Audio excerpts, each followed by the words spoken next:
Pag naasar ako, pitikin ko talaga yan sa'yo. Ay, sa'yo yung pitikin mo, wag sa akin. Nang bababae ka pa rin? Kailan ka ba talaga titigil? Bakit mo ako patigilin? Sa sobrang daming magaganda, paano na sila? Kung sino pa yung reject, siya pa yung mahilig. Paano mo nasabing reject ako?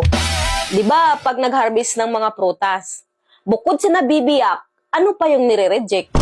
Mga maliliit. Oo, maliit yung sa'yo eh.